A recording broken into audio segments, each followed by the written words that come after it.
Know that the punishment you inflicted on them was originally ordained by me, and therefore they will fall to a birth in a demoniac family. But they will be firmly united with me in thought through mental concentration intensified by anger, and they will return to my presence shortly. Purport by His Divine Grace, A.C. Bhaktivedanta Swami Prabhupada. The Lord stated that the punishment inflicted by the sages upon the doorkeepers, Jaya and Vijaya, was conceived by the Lord Himself. Without the Lord's sanction, nothing can happen. Very important point. It is to be understood that there was a plan in the cursing of the Lord's devotees in Vaikuntha, and His plan is explained by many stalwart authorities. Yeah, the atheists, they say there's no plan. Everything happened by accident, and there's no plan. And after you die, there's nothing. All kinds of false narratives, false statements that they make that are not true. But there is a plan. The Lord has a plan for everything. And in fact, all the organization that you see in nature, that's all planned. The changing of the seasons and the different, what you would call cycles, the water cycle and the all kinds. There's many cycles: the carbon cycle, the nitrogen cycle, the water cycle, etc. And all these things are planned by the Lord and controlled by the Lord and established by the Lord for the maintenance of the universe. Okay, so and then the main point is that nothing can happen without the sanction of the Lord. It is to be understood that there was a plan in the cursing of the Lord's devotees in Vaikuntha, and His plan is explained by many stalwart authorities. The Lord sometimes desires to fight. The fighting spirit also exists in the Supreme Lord. Otherwise, how could fighting be manifested at all? Because the Lord is the source of everything, anger and fighting are also present in His personality. When He desires to fight with someone, He has to find an enemy. But in a Vaikuntha world, there is no enemy because everyone is engaged fully in His service. Therefore, He sometimes comes to the material world as an incarnation uh, in order to manifest His fighting spirit. In the Bhagavad Gita 4.8, also it is said that the Lord appears just to give protection to the devotees and to annihilate the non-devotees. The non-devotees are found in the material world, not in the spiritual world. Therefore, when the Lord wants to fight, He has to come to this world. But who will fight with the Supreme Lord? No one is able to fight. Therefore, because the Lord's pastimes in the material world are always performed with His devotees, not with others, He has to find some devotee who will play the part of an enemy. In Bhagavad Gita, the Lord says to Arjuna, my dear Arjuna, both you and I have appeared many times, many times in this material world, but you have forgotten, whereas I remember. Thus, Jaya and Vijaya were selected by the Lord to fight with Him in the material world. And that was the reason the sages came to see Him. And accidentally, the doorkeepers were cursed. It was the Lord's desire to send them to the material world, not perpetually, but for some time. Therefore, just as on a theatrical stage, someone take the part of enemy to the proprietor of the stage, although the play is for a short time and there is no permanent enmity between the servant and the proprietor. So the Sura Janas, devotees, were cursed by the sages to go to Krishna for atheistic families. That a devotee should come into an atheistic family is surprising, but it is simply a show. After finishing their mock fighting, both the devotee and the Lord are again associated in the spiritual planets. That is very explicitly explained. The conclusion is that one falls from the spiritual world or Vaikuntha planet, where it is the eternal abode. But sometimes, as the Lord desires, devotees come into this material world as preachers or as atheists. In each case, we must understand that there is a plan of the Lord. Lord Buddha, for example, was an incarnation, yet he preached atheism. There is no God, but actually there was a plan behind this, as explained in the Bhagavatam. So, what was the plan? Uh, well, when Lord Buddha came, uh, he came because uh, when Kali Yuga began, animal sacrifices were actually forbidden. Previously, animal sacrifices were done because they were qualified brahmanas who could say the mantras. Now, what did they achieve by saying mantras? They could sacrifice an animal and then bring it back alive again. So you're not allowed to kill an animal unless you can bring it back alive. But in Kali Yuga, the brahmanas were not capable of bringing them back again to life. They were not saying the mantras correctly. So therefore, they would push the animal into the fire, say the mantras, and they would yank the animal out again, but it became a barbecue.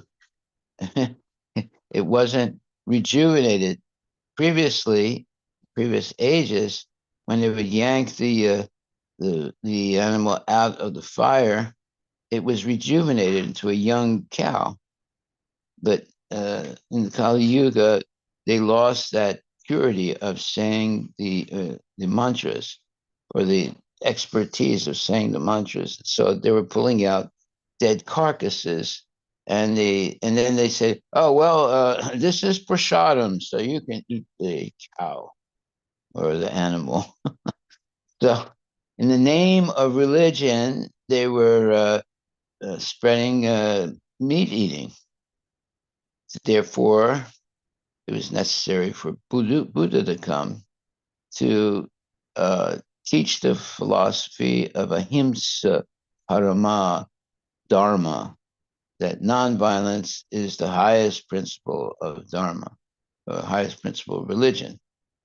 And so, but Buddha was only supposed to be, his teaching should only be for 1,000 years. And afterwards, Sankaracharya came. And although he taught in an impersonalist way, but it was to begin a movement toward personalism because Buddhism is atheistic. Buddhists don't believe in God. Very interesting. They believe that individuals may become, enlightened, but they don't believe that there's a supreme personality of Godhead.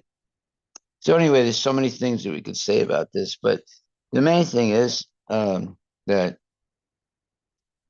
uh, the Lord always has a plan, and we may not understand what the plan is, but if we wait patiently, we'll see. And sometimes it's very, bewildering, the plan of the Lord, but He knows what He's doing, and He's in full control. Therefore, we should not deny the existence of a plan. Everything is planned by the Lord. So it says here, uh, the conclusion is that no one falls from the spiritual world or Vaikuntha planet, where it is the eternal abode. But sometimes, as the Lord desires, devotees come into this material world as preachers or as atheists. In each case, we must understand that there is a plan of the Lord. Lord Buddha, for example, was an incarnation, yet he preached atheism. There is no God. But actually, there was a plan behind this, as explained in the Bhagavatam. Why did Lord Buddha appear? Because in previous ages, the Brahmanas could perform animal sacrifices and even human sacrifices, but they had the power to say the mantras correctly and bring the dead carcass back to life.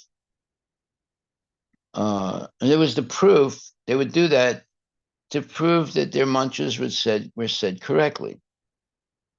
Fast forward to Kali Yuga, all those type of sacrifices were forbidden, but the Brahmanas continued to do them because they could make money by doing them. They could make a lot of money by doing them. But instead of being able to say mantras and bring the dead cow or the horse or even human being back to life, they were bringing they were just they would say the mantras, but the cow would remain dead. And then they say, "Oh, well, this is Mahaprasadam. You can eat it." You know. So in this way, in the name of religion, they were spreading, the idea that you could eat meat.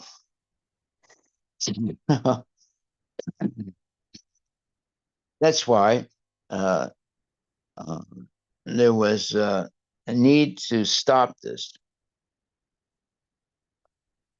Okay, so here it says, we'll come back to that subject. Here it says the conclusion is that no one falls from the spiritual world or Vaikuntha planet, where it is the eternal abode. Yes, that's a fact. However, but sometimes, as the Lord desires, devotees come into this material world as preachers or as atheists. In each case, we must understand that there is a plan of the Lord. Lord Buddha, for example, was an incarnation, yet he preached atheism. There is no God. But actually, there was a plan behind this, as explained in the Bhagavatam. Well, what was the plan? The plan was that uh, people were, when Kali Yuga began, the animal sacrifices were supposed to stop because there was no qualified brahmanas to say the let's say the mantras correctly, but they continued to do it. Not only the brahmanas, also uh, around the world, they continued to do it. Like the Jews, they continued to do it. They, but the Muslims, they continued to do it, and the brahmanas in India, they continued to do it. Therefore, uh, it was necessary to stop it. So then the Lord appears as Brahma, and although he preached atheism, there is no God, but actually there was a plan behind this, and he stopped, at least for some time, the massacre of poor animals. And he said that ahimsa is the highest principle of religion. In other words, nonviolence, the highest principle. What's very interesting is today, the modern Buddhists, a lot of them, almost all of them, there's a sect of Buddhists that are strictly vegetarian, but a lot of them eat meat, whereas the whole idea of Buddhism was ahimsa, parama dharma. The nonviolence is the highest principle of spirituality. So it's very strange how things change in the material world over time. And we have to not be bewildered by them. There's always a plan of the Lord. So when the Buddhists teach that there is no God, but actually there's a plan behind this, as explained in the Bhagavatam. Well, what's the plan behind it?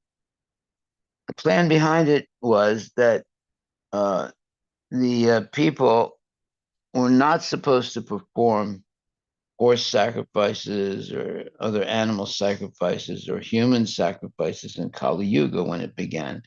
But the Brahmanas continued to do it. Why? Because they could make money by doing it. It was very lucrative. Unfortunately, they're still doing it. There are every 5 years they have this big ceremony in India of killing all kinds of animals, including cows. Forget the name of it now. And then, so people bring, all kinds of animals to the Brahmanas, not only cows, bring all kinds of animals, and they're slaughtered. Once they're slaughtered, they put the carcasses in trucks, and the trucks go to Delhi and sell the meat. So it's a big business, very big business. And not only that, the people purchase the animals, and then the Brahmanas sacrifice the animals, and then they're put in the trucks and taken to Delhi to sell for meat. So everybody makes a lot of money by doing this, right? That's happening today. And of course, those type of sacrifices are forbidden in Kali Yuga. Animal sacrifices and human sacrifices are forbidden in Kali Yuga. But the Brahmanas do it because it's lucrative. They can make money, big time money. It's called the Dadimal festival. Dajima, yeah. Dajima is another name of Durga. And every 5 years or something like that, they do it. Mm-hmm. And a huge number of animals are slaughtered. It's near. What's that? I never heard. This is in the north. Yeah, near the Nepal. Yeah. You never heard that, huh? No, neither do I. That's why you come to the class. You learn all these things. 250,000 animals. Wow. What? 250,000 animals. Yeah, in like 5 days or 10-day period, and there's blood all over the place. Like horrible. You're sacrificing it to Ma Durga? Yeah. The goddess asked for a human sacrifice, but Chaudhary successfully offered an animal instead, and this has been every 5 years since. Every 5 years. Yeah. Yeah. You see what you learn when you come to the class, right? You're missing all this. We have a festival every 5 years for 500 sheep slaughtered. Oh my God. Where? One day. Where? Our village. In your village. Yeah. They do. Yeah. It's big And business there's the because once video, they're yeah. slaughtered, they take the The meat video is very scary. to Delhi All the and animals. sell it. On the ground. So everybody's making a lot of money out of it. Yes. On video. Oh, she's computer. What? Yeah, you shouldn't look at things like that. Yeah, that's not. Its height in 2009, 500,000 buffalo, goats, pigeons, and other animals were slaughtered. Yeah, it's like horrible. Ban now, I think. What? I think there is a ban They might have started banning it because it's it's terrible. There's blood all over the place. So these are Hindus that do it. Now the Muslims also do it. The Muslims also slaughter for Ramadan. Every year. He's supposed to, yeah. This one, there was this one man. It was a Christian guy. He's working in the company, and there's a Hindu person and there's a Muslim person. So when there was at the end of Ramadan, the Muslims, it's called I forget what it's called right now. Anyway, they slaughter a lot of cows, right? So the Muslim man went to see they're all co-workers. So he was telling this one a man in his company. He said, "Oh, our ceremonies this year were tremendous success. We killed so many animals, slaughtered so many animals." Eid al-Fitr. Yeah, Eid. Eid Fitr. He said, "We killed so many animals. It was tremendous success."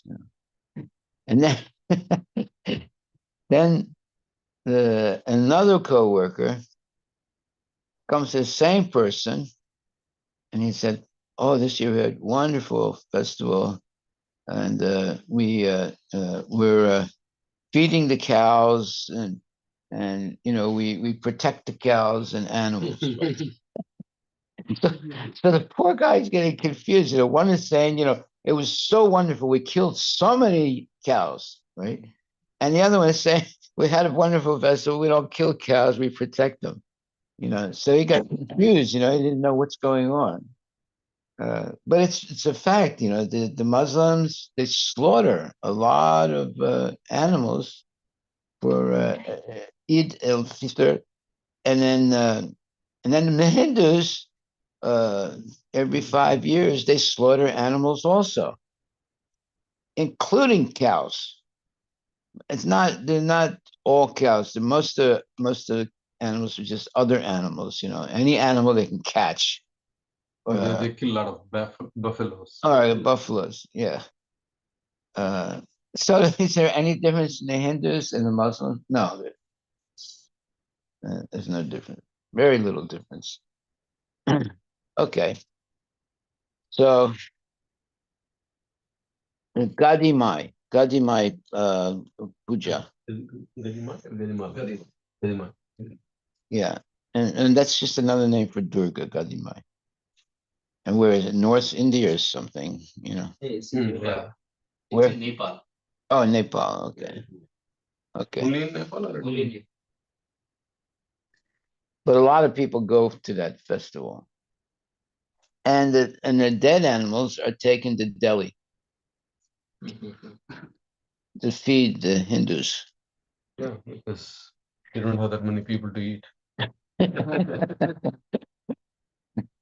Meat is also time based. Either they preserve, freeze, or sell. Oh my God. It's terrible. It will be very horrible, Maharaj, to see that so much blood and everything. Did you see that? No, I've just heard in previous classes that you heard. Oh, yeah. Very Very desperate. The Muslims do the same thing. They slaughter the animals. There's blood all over the place. The Hindus do the same thing. They slaughter the animals and there's blood all over the place. It's very sad. Okay. So I think we're on, yes. Question?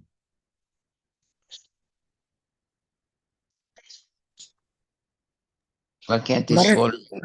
Maharaj, one question. Oh, wait a minute. We got two questions here. Let me answer this first. Yes, go ahead.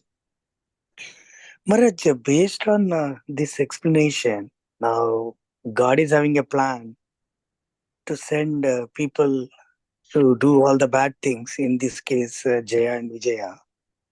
Now, in this world, a lot of bad things are happening. Now, how we should see that? Actually, they are also doing based on the God requirement, or Uh, this is the first time I'm seeing like this now. Like for example, like war is happening, Hitler. They're all. Whenever there's a war, it's been organized by God, by Krishna, so that all the demons come together and kill each other. Those big wars, a lot of people die. It's to lessen the burden of sinful people in the world. Whatever Ukraine, What? all the wars are happening now. Now the war is happening in Ukraine. Now Yeah. Russia is Yes, fighting with yes, them. yes. They're all demons. They're killing each other. It's a But good the plan. Of the representative, Lord. no, but What? representative Maharaj, now the representative is saying that he's my devotees according to my instruction. They are doing in that case now Putin and all. They are devotees, or I'm getting confused now. No, they're demons. And then the Lord organizes these battles so that they reduce the number of demons in the world. And he organizes these wars, and people come and kill each other. And then finally, there's some peace and quiet for some time, until there are more and more demons born. Then there's more war that comes, and it's organized by the Lord. Now you say, how is that possible? Well, yeah, it's possible because the Lord is in the heart of all living entities. If you look at World War One, there was no need for that World War One. It was completely artificial. But the people were happy. You see these. I mean, you can look it up on the internet. You have this, you know, uh, uh, people from England. They're happily going into France, and uh, because they think that they're gonna go there, and the war is going to be over quickly. But it didn't end quickly. It went on for years, and a lot of people died. But in the beginning, they were having parades before they went to France. They were having parades, and they were celebrating that they're going to have a big, you know, success and so forth. And they end up, the whole thing was, horrible. So many people died. So sometimes, people are, they're in illusion, and they think that, war is a good thing. Anyway, there is always what's called holy wars that are necessary. But most of the wars are just for sense gratification. For example, the Ukrainians want to have sense gratification in their way, and the Russians want to have sense gratification in their way. So most of the wars take place because of one side has sense gratification in their way, and the other side has sense gratification in another way, and they're fighting with each other uh, you know, to have. It's all about sense gratification in any case. So the Russians, they celebrate in one way if they win, and the Ukrainians, they celebrate in another way if they win. So we have to understand these wars are organized by Krishna, so the demons kill each other, and it's very sad. And of course, there's always some innocent people that get caught in the middle that get killed also. Therefore, it's better to avoid being in areas where these type of wars take place. So, like for example, in Ukraine, a lot of young men, have run away from Ukraine, so they couldn't be forced to fight. Because why? Because they don't want to die. And same thing in Russia. There's a lot of Russian men have run away. They don't get caught and have to go into the war. Okay, so, but there are some people, they like war, and they make a lot of money when there's war. And it's very horrible. Okay. Are there any questions? Text 27. Lord Brahma said, after seeing the Lord of Vaikuntha, the Supreme Personality of Godhead in the self-illuminated Vaikuntha planet. I'm sorry, let me read that again. Lord Brahma said, after seeing the Lord of Vaikuntha, the Supreme Personality of Godhead in the self-illuminated Vaikuntha planet, the sages left that transcendental abode. Purport by Srila Prabhupada. The transcendental abode of the Supreme Personality of Godhead, as stated in Bhagavad Gita and confirmed in this verse, is self-illuminated. In Bhagavad Gita, it is said that in the spiritual world, there's no need of sun, moon, or electricity. This indicates that all the planets there are self-illuminated, self-sufficient, and independent. Everything there is complete. Lord Krishna says that once one goes to that Vaikuntha planet, he never returns. The inhabitants of the Vaikuntha never return to the material world, but the incident of Jaya and Vijaya was a different case. They came to the material world for some time, and then they returned to Vaikuntha. Okay, when it says was a different case, what does that mean? It means it was part of some plan of the Lord. So, although in general, no one ever falls down from Vaikuntha, but in the case of Jaya and Vijaya, they did fall down, but it was part of the Lord's plan that they should fall down and have some pastime and then go back to the spiritual world.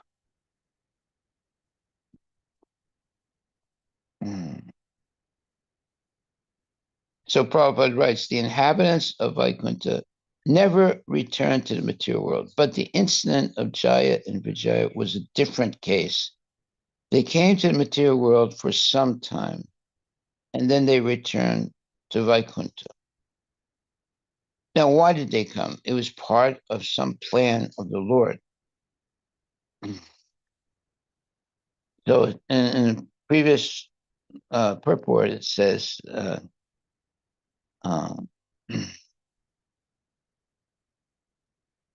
says that therefore, just as on a theatrical stage, someone takes the part of an enemy to the proprietor of the stage, although the play is for a short time and there is no permanent enmity between the servant and the proprietor, so the Surajanas, the devotees, were cursed by the sages to go to the Asurajana, or the atheistic families.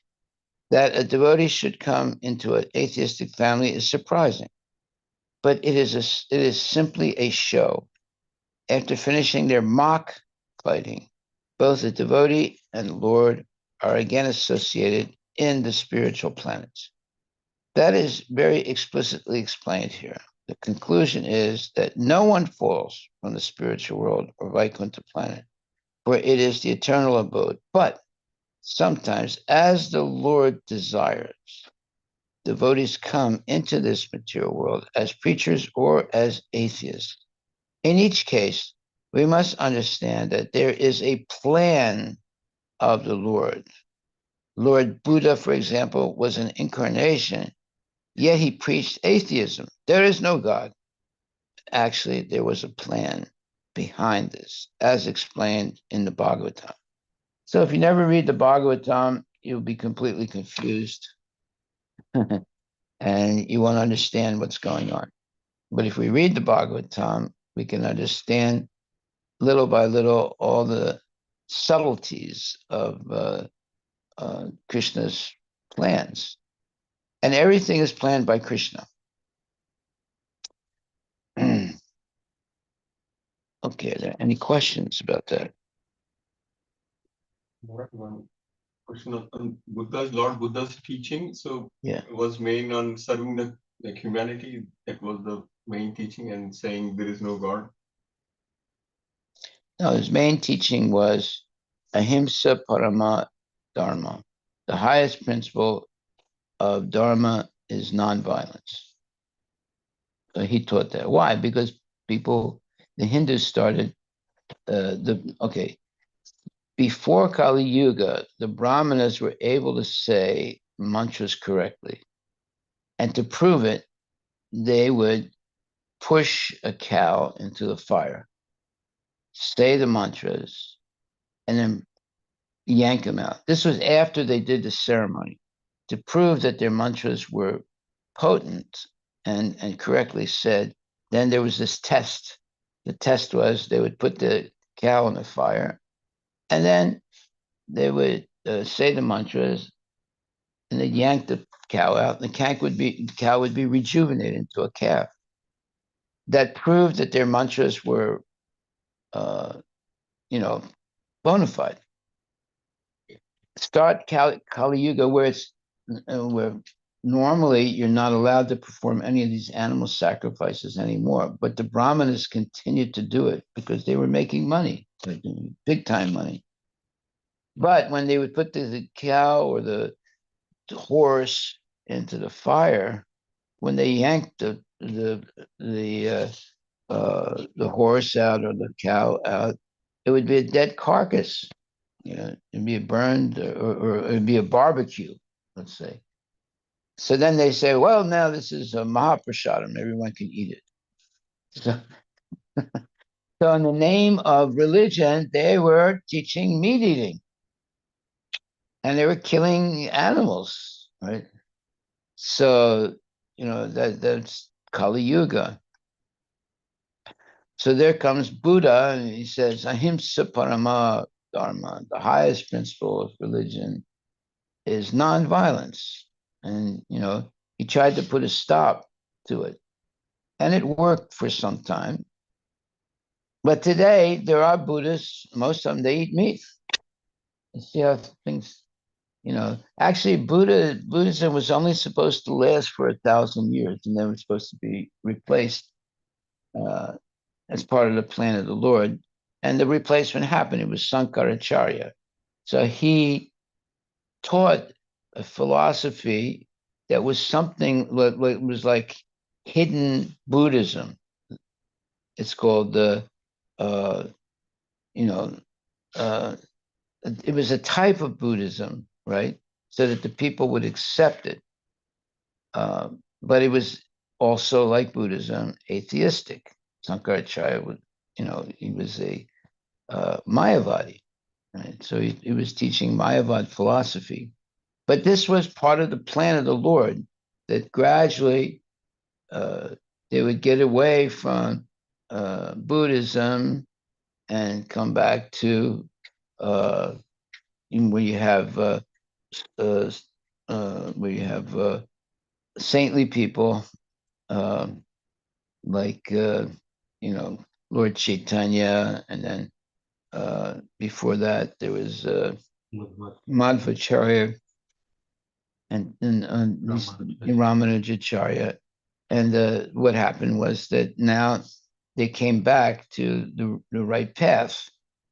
But in spite of all that, they still have the Buddhists doing their thing and so forth. So you see that it's very chaotic because people are adamant to not follow the principles of Sanatana Dharma, and therefore you have these aberrations, these things that should have stopped, but they're still being continued, unfortunately. So therefore, because of that, there's no real peace in the world because people are not following the path, that Krishna has chalked out for them to have a peaceful, happy life. They're adamantly continuing, and it's because of money. It's very lucrative for certain people to like slaughter animals, and they're brahmanas. They're not just slaughterhouse men. They're actually brahmanas, and so it's big business, especially this Gadima, uh, you know, Gadima puja. It's horrible. Every 5 years they do it. So all these things are going on in the world, and then Prabhupada comes and he starts teaching, the right way to do things. And we're fortunate. Without Prabhupada's coming, we would all be confused and follow this, that, and waste our human life. But because Krishna sent Prabhupada and other Vaishnavas, acharyas, to not be fooled by all these phony so-called spiritual movements. But the phony people are still there. And you have to be able to discern who's telling the truth. That's why Prabhupada spent so much time writing these books that he's written. You see, so we can hear them every day and not be fooled by all the false narratives in the material world. Without reading Prabhupada's books and discussing, we wouldn't understand what the right thing is, and we would be attracted by, Sat Guru or this Guru or that Guru, and like so many people are like, they think like Satguru is such a great guy and such a great teacher, although he says I never read Shastra. So how can he be such a great person? Yeah, maybe he smiles and tells jokes, and people, they feel as if, oh, he's such a nice man. I like his beard, but that doesn't make him a sadhu just because he's got a big beard, right? Okay, so we'll go to text 27. Maharaj, one comment on many times people think that Buddha is atheist. He was not atheist. He said he believed in God. He said that in some of his book like Dhammapada and all, that he believes in God and Creator. But he says that he doesn't believe in Vedas. So he abandoned the Vedas so that the animal sacrifice can be stopped. Well, here it says Lord Buddha, for example, was an incarnation, yet he preached atheism. There is no God. But actually, there was a plan behind this, as explained in the Bhagavatam. So the plan was there is no God, right? And the people followed it. But later on, Sankaracharya came, and he also preached in a sort of hidden Buddhism, but he changed some to what did he change? Buddha rejected the Vedas.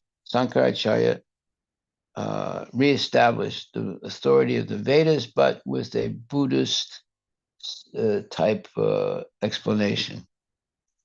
Then later on, Madhvacharya came, and and others, and they came back to the real path of following Krishna consciousness. So you see, there was a period, like Buddhism was only supposed to last for 1,000 years, and it was meant to stop people from killing animals and eating.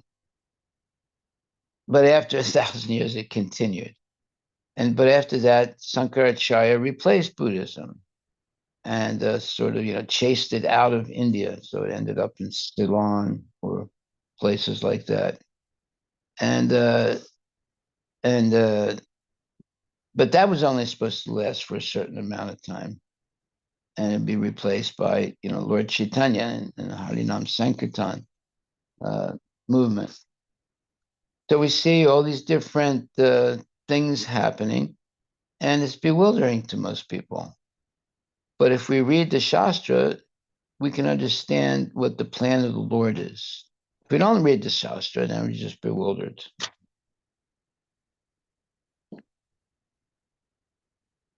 So it says here that, therefore, just as on a theatrical stage, someone take the part of an enemy to the proprietor of the stage, although the play is for a short time, And there is no permanent enmity between the servant and the proprietor or the surajanas, the devotees.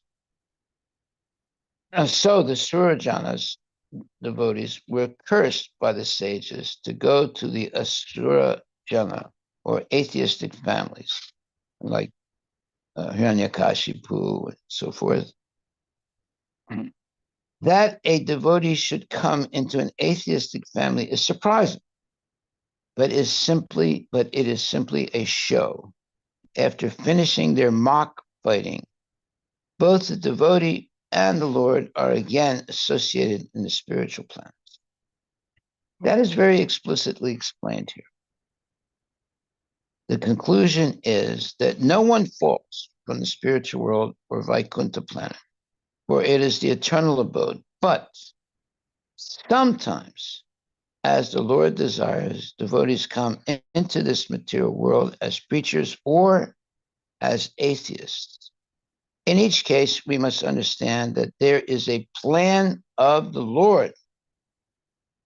Lord Buddha, for example, was an incarnation, yet he preached atheism. There is no God.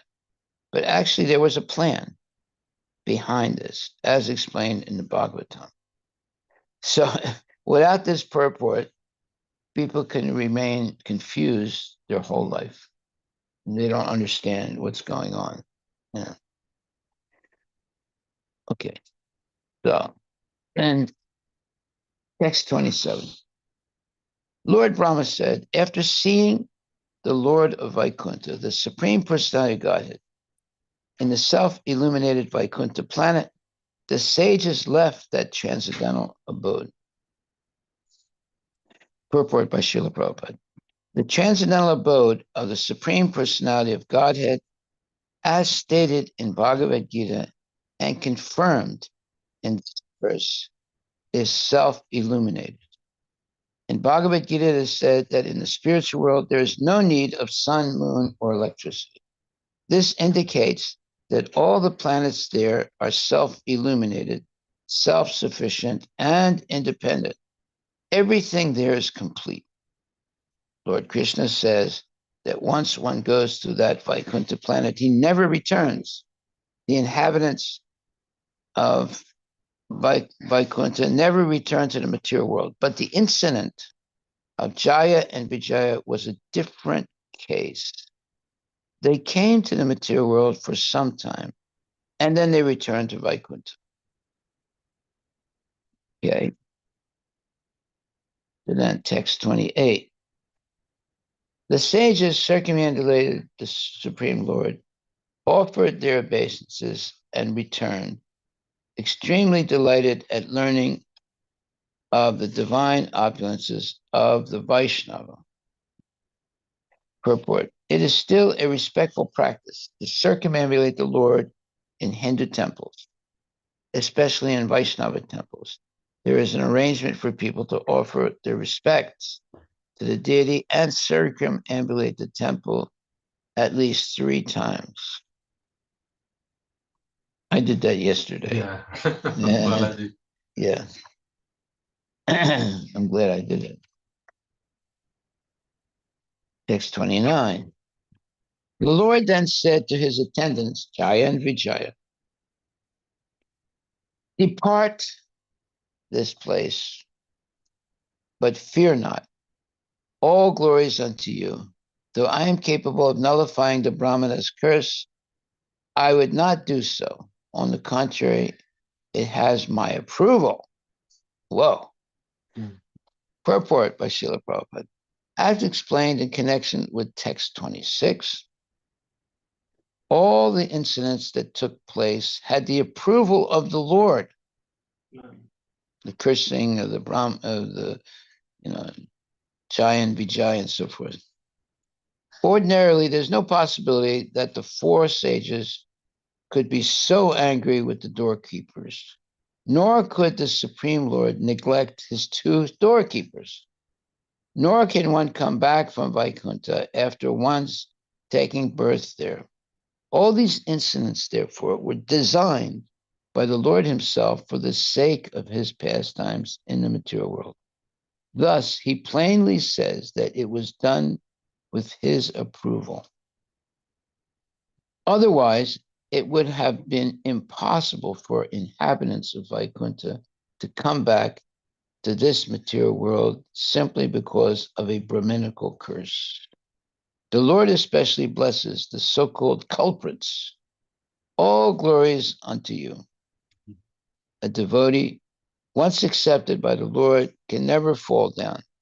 That is the conclusion of this incident. So here we see that it's very easy to be totally confused by what's happening.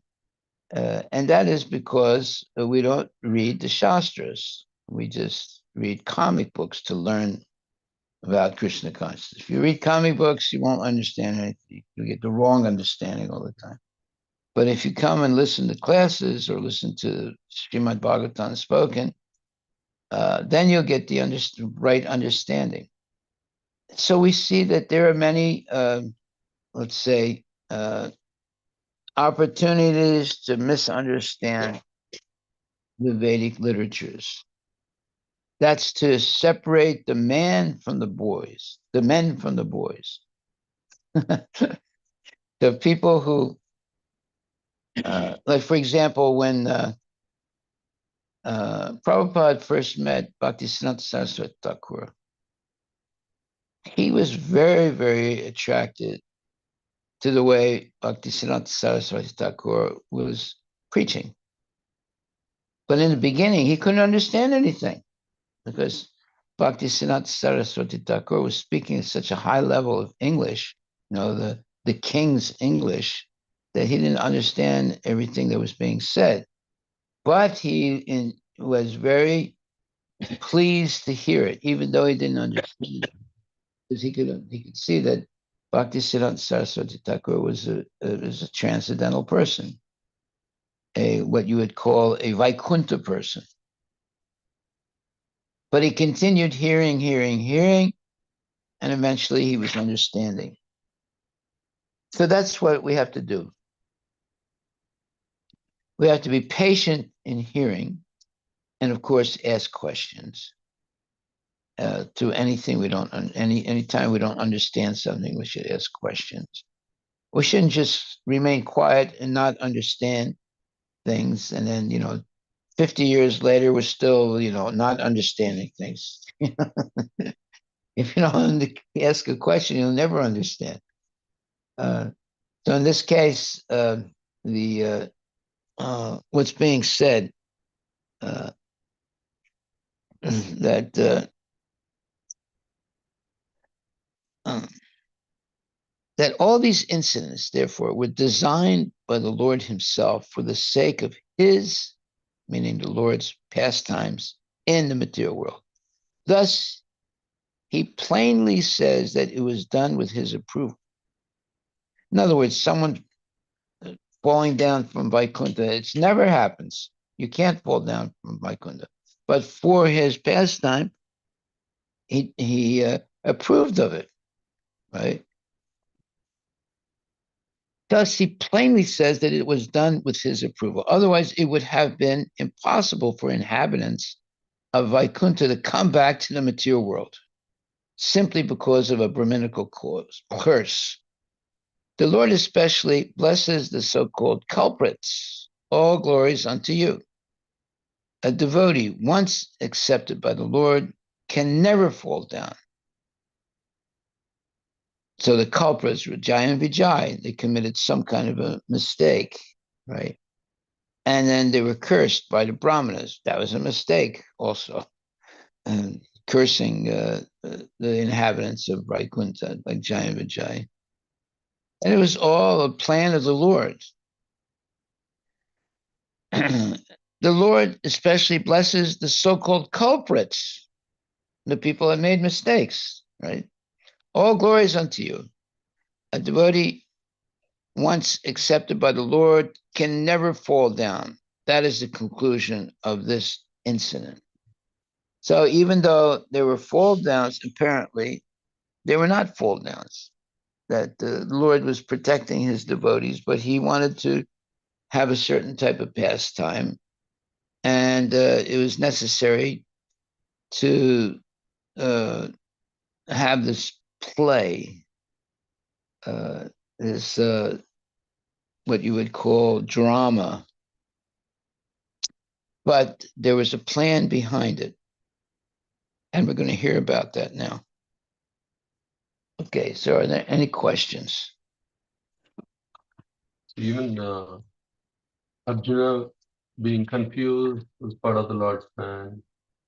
Parikshit Maharaj going through that episode of getting angry and frustrated against Shamika Rishi, that's also Well, him putting the snake. Yeah, because all these things. It was not. It's not a normal thing. Not normal. Put a dead snake on a brahmana's, neck. So that all these details can be understood. So, I mean, there is generally the saying like, without the will of the Lord, even a blade of grass won't. Yes. So that means like everything. So the devotee's goal is to just understand. Wait and see, what the plan of the Lord is going to reveal. Shouldn't run, jump to too many, let's say, conclusions ourselves. We should wait to see what the Lord's plan is, and we'll see it. It's going to happen. It just takes time. But one thing is sure, a devotee once accepted by the Lord can never fall down. That is the conclusion of this incident of Jaya and Vijaya. Okay. So these are things that you have to have faith in. Like when it says, a devotee once accepted by the Lord can never fall down. Then you hear the story of Jaya and Vijaya. So wait a minute, they fell down. How did that happen? It was part of the Lord's plan, right? So you have to. That's why I say you can't learn Krishna consciousness by reading comic books. The comic books are not going to really. First of all, there's no purport in the comic books, right? So, and the comic books are usually written by mundane people. So you're not going to understand philosophy by reading the comic books. Although you might say, yeah, but it's more fun reading the comic books. No, it's not more fun. It just gets you deeper into Maya, that's all. But it's important to read the Bhagavatam. Now you can see there's things here that are shocking. It looks like Jaya and Vijaya fall down, but then it says a devotee once accepted by the Lord can never fall down. That is the conclusion of this incident. The incident is the so-called fall down of Jaya and Vijaya. So it's important to hear and learn philosophy by reading the Srimad Bhagavatam, not by reading a philosophy book. You can get a philosophy book. Have you ever gotten a philosophy book? No. They have, Sartre said this, and this other one said that. You end up finishing reading a big, thick book like this of philosophy, And then someone asks you a simple question, you say, well, Sartre says this, and Gottlieb said that, and and the answer you get, gets you more confused. Because all these different philosophers, they have different conclusions. You can't be a big philosopher unless you present something new, right? So that's the difference. When you read Bhagavatam, the knowledge has already been proven to be true, right? And it's already been tested. So there's no opinions now. You're just reading the truth.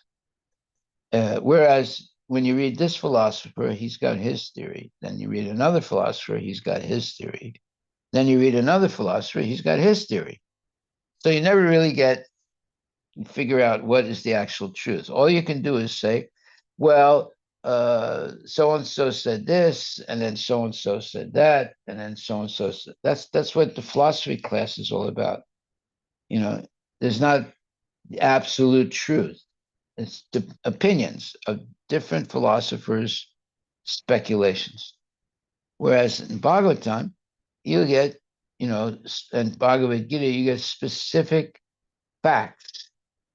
And then you don't have to, you don't say, well, this philosopher said this and this other philosopher said that. You say, well, in Bhagavatam, it says this. That's it.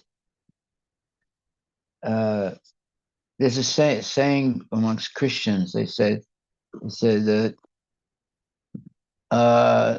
God said this, and I'm going to follow it. That's it. I don't care what everybody else says. Just what's the God said this, or Jesus said this, and I'm just going to follow. So that should be our conclusion, that we should only accept what's in our Shastra. Now, is Bible a Shastra? It is a Shastra for the Christian, not Shastra for us, but it's Shastra for the Christian. We respect the Bible, but there are mistakes, or let's not say mistakes. There are holes. There's things that are not, let's say, explained completely in the Bible. That's why Christians are still eating meat after reading the Bible. So, therefore, there's something missing in the Bible, for sure. And actually, the Old Testament, it's not really fun reading. It's a lot of killing and all kinds of things going on there. Now that people can say, well, wait a minute, there's a lot of killing going on in the Battle of Kurukshetra, isn't there? So you have to see things through the prism of the Shastra, not see things through the prism of our own, speculations. Obviously, Krishna has a plan. Now, the Mayavadis and atheists, they'll say, there's no plan. Where's the plan? There's no plan. Everything's happening haphazardly in the world, but no, everything is planned by Krishna himself. And if we don't believe that, then what's the alternative? There's no plan? Are you kidding? There's no plan? Look at all the things that are going on in nature. It's all planned, right? That's why it's predictable. If there was no plan, it would not be predictable. But every year there are 4 seasons, right? There's winter, and there's spring, and there's summer, and there's fall. So therefore, there has to be a plan. Somebody must be organizing this. It's not happening by accident. Nothing happens by accident. Everything is planned. Even the accidents are planned.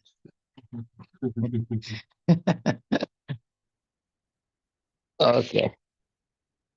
Well, I think we'll stop right there. If there are any questions or more discussion, we can have it. Otherwise, we will go on our merry way today and chant Hare Krishna. Yes. One question, Maharaj. And we have learned that Lord has planned everything. And as you mentioned, we should have a faith and wait and see. So as you're mentioning that even accidents or anything that is happening, Lord has a plan. So how to have that faith? I have some faith, Lord has plan, but how to have full faith that we are not getting disturbed by that? Like if someone is going through accident or Gaza fight or Ukraine people are dying, like terrible things are happening. So we have some faith, but how to have full faith that yes, Lord has planned, and we are not disturbed with that, and we have strong faith. Yeah, the faith comes like this. After everything is said and done, but nothing happened to you, you were able to go through a whole lifetime without any serious, let's say, horrible thing that happened to you. There were horrible things happening all around you, but somehow or other you were protected by the Lord. Then you know that there is a plan. You should have died, but you didn't die. So you have to be patient and see how things happen. If you strictly follow the rules and regulations of Krishna consciousness, Krishna is going to protect you in all situations. You have to have that faith. And you'll see that it actually works. If you when you get to be my age, like, 78, 79 years old, and you're still alive and you're still chanting Hare Krishna, and you understand that, wait a minute, when I was 20 years old, I didn't believe there was a plan, you know. And when I was 40 years old, I didn't believe there was a plan either. But now I got to be 60, 70, 80 years old. I could see there was a plan. That if I simply follow Krishna consciousness, I'll always be protected by the Lord. The Lord guarantees that. Konteya pratijanihi, name bhakta pranasati. Declare it boldly, Arjuna, that my devotee never perishes. So, therefore, to get into the plan, just like, there's, you can get into, what is it called? Like, they have these different plans you can get into, they have, you can get into, what do you call it? The Medicare. Yeah, you can get into Medicare plan. But we want to get into Krishna's plan. We don't want to, who cares about Medicare plan? We want to get into Krishna's. But you have to enter the plan. There are rules and regulations, just like in Medicare, there are a lot of rules and regulations. Also in Krishna consciousness, a lot of rules and regulations. You follow those rules and regulations, Krishna is guaranteeing will protect you. So why would you do it? Well, everything begins by faith. When you buy a ticket, an airline ticket to go from here to Mumbai, you have faith that that airplane is not going to crash. But if when you're buying the ticket salesman says, don't buy this ticket, this plane is going to crash, would you buy the ticket? No, you would never buy it because you lost your faith right away because he said, this plane's going to crash. So you have absolute faith that that plane is not going to crash. You don't know for sure, though, until it actually lands safe. So everything begins by faith. But knowledge happens when the plane, arrives safely in Mumbai. Then you have knowledge that, your faith was right, put in the right way. So everything begins with faith. So if we put our faith in Krishna, see, if we put our faith in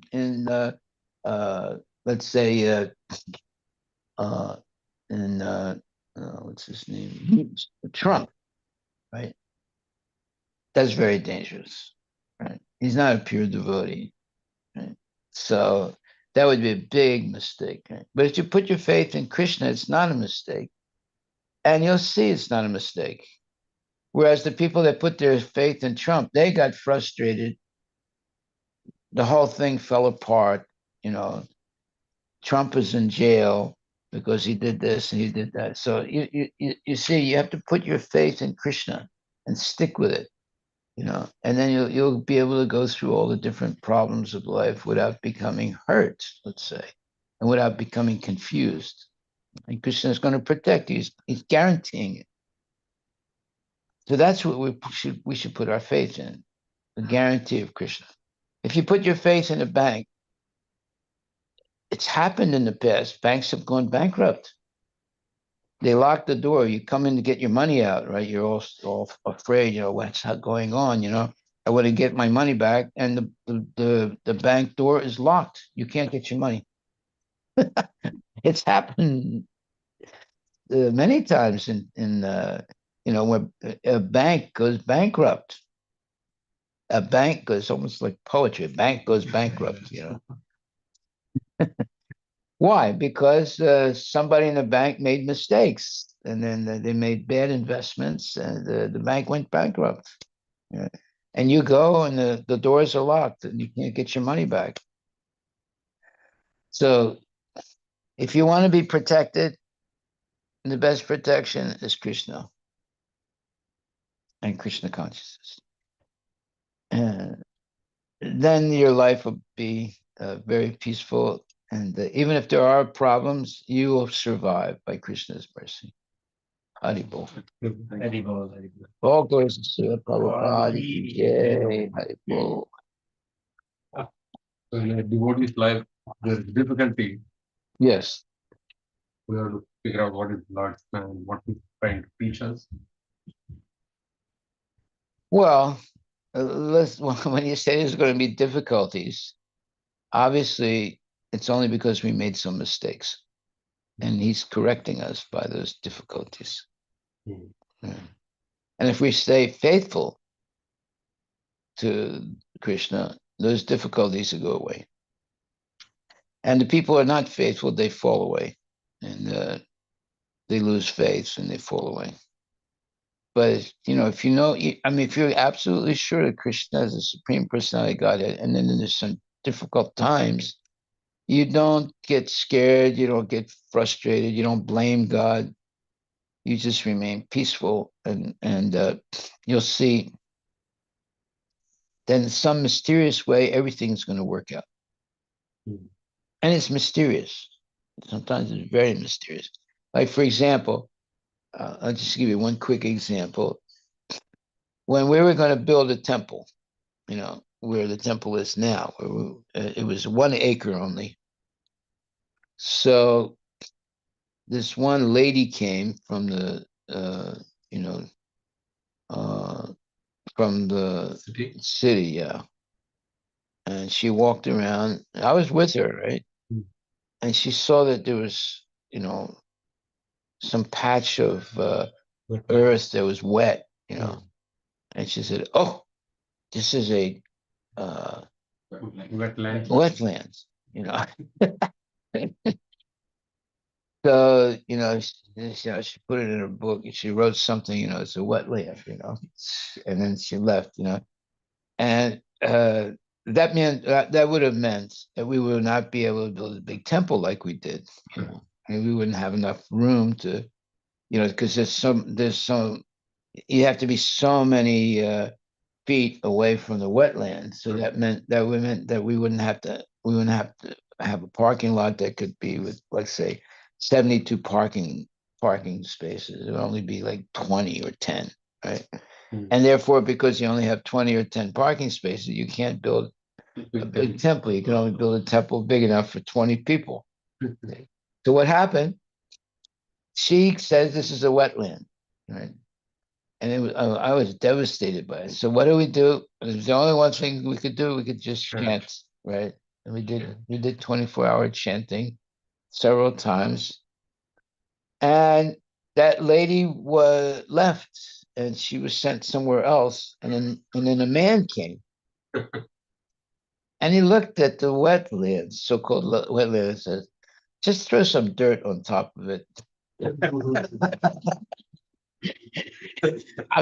When he said that, you could see Krishna plan the whole thing, because we didn't lose our faith. She left and She left, and the guy, he said, "Just throw some earth on top of it." It was amazing. Yesterday's Maharaj described when his house was burned. Yeah. The appraiser came. Appraiser Maharaj, apparently it was burned in such a way that everything was there, but they got damaged. So they could look at it and assess. This book.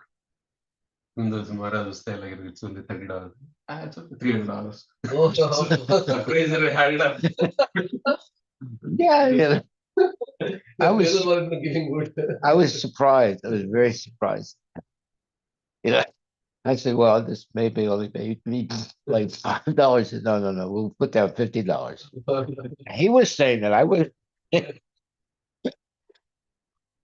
That's funny, what happens in life. But I also heard the story of the temple that there was a tree also, and it seems that you cannot remove that big tree, and then you all were thinking what to do, and then the wind came, and there was a tree fell down. hurricane. It's like a Hurricane came, hurricane. and Tree the fell fell down. down, and then everything was clean. That also I heard. Yeah, that's true. Yeah. Wow. That was also amazing. Like What are the chances? yeah, you cannot. And it fell down in such a way that it missed the temple by like a few inches. Yes, that's all the things. The temple didn't got damaged. Yeah, Yeah, so that was all the things which the temple has gone through. it was amazing. Yeah. So very mysterious. Yeah. Oh yeah. Oh yeah. Yeah. Wow. We'll discuss these things. Yeah. Yeah. Haribo. Very well. So Maharaj, there was one, and I suppose this is something in the next class, but I'll just. So Prabhupada, it seems at many places he said that we fell down from the, one can fell down from the spiritual world. And this is, so how to reconcile? Prabhupada says that many times, and then here there is no fell down, one thing is different. Things purport in Canto 4 and many places like that. In 420 is the 4 Yeah, well, we read that today. So it says,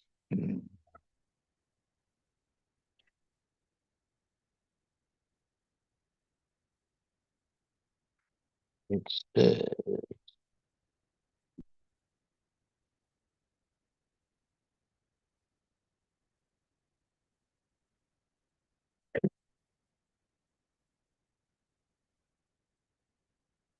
because the conclusion is that no one falls from the spiritual or Vaikuntha planet, for it is the eternal abode. But sometimes, as the Lord desires, devotees come into this material world as preachers or as atheists. In each case, we must understand that there is a plan of Lord Buddha, for example, was an incarnation, yet he preached atheism. There is no God. But actually, there was a plan behind this, as explained in the Bhagavatam. So if we want to know what the plan is, you have to read Bhagavad Gita and Srimad Bhagavatam. If you don't read, the Shastra with Prabhupada's purports, there's some devotees that don't read the purports, they only read the verses. They'll make mistakes. But what does the verse say here? The Lord replied, O Brahmanas, know that the punishment you inflicted on them was originally ordained by me, and therefore they will fall to a birth in a demoniac family. But they will be firmly united with me in thought through mental concentration intensified by anger, and they will return to my presence shortly. If you only read that verse, don't read the purport, you can get confused. That's why there's a purport. There are people that don't read purports, they only read verses. Yeah, Maharaj. So in Canto 4, in the chapter 28, 54, we haven't gone that far. There it says, Prabhupada is saying in the purport, the original home of the living entity and the supreme personality of Godhead is the spiritual world. In the spiritual world, both the Lord and the living entities live together very peacefully. Since the living entity remains engaged in the service of the Lord, they both share a blissful life in the spiritual life. However, when the living entity wants to enjoy himself, he falls down into the material world. One time, not two times. So there is a chance that even let's say we were once upon a time were there and Yeah, we you made the can mistake. fall down one time, it's possible. So okay, so one time falling is possible. Not two times. So one time falling is possible. Yeah. It's just like if someone calls you up and say, oh, you just won the lottery. How do you want the money? You want a snail mail, or you want to come and pick it up at the ticket office? And you say, well, I'll come to the ticket office, right? So now you think, you won the lottery, so you're going to get a big sum of money. And in the meantime, when you go to a ticket office, you say, well, I'm here to get my money. And they look at you and say, oh, what money is that? You say, well, I won this lottery. And then you say, well, okay, where's the ticket? You know, so you give them the ticket, and they look at it and they say, this is not one of our tickets. They said, no, that can't be true. I won the lottery. And they said, this is not one of our tickets. So you've been cheated. All the time you thought, oh, now I have a lot of money. And you're making big plans how you're going to spend the money. But somebody cheated you. They gave you a false ticket. So this is what life is about, you know. There's the cheaters and the cheated. Therefore, we should only believe what's in the Shastra, not just like Don Porterfield. One day he calls me up and said, this is a long time ago. He said, oh, Harivilas, I'm going to be able to help you build the temple now. I said, well, how's that done? Well, I just started this new investment thing where I can make 100% every month. I said, Don, if it sounds too good, don't believe. No, what do you know? You don't know. I've researched this. You know, they gave me a free ticket to Hawaii, and I took part in all the seminars. And no, this is for real. I said it can't be for real. No one can give you 100% every month. It's not possible. No. You don't know what you're talking about. Okay. So the first month it worked, right? He got 100%, right? So then he took all that money, and then he told his mother, give me all your money that she had, saved for like 40 years, right? And he put it back in to get another 100%.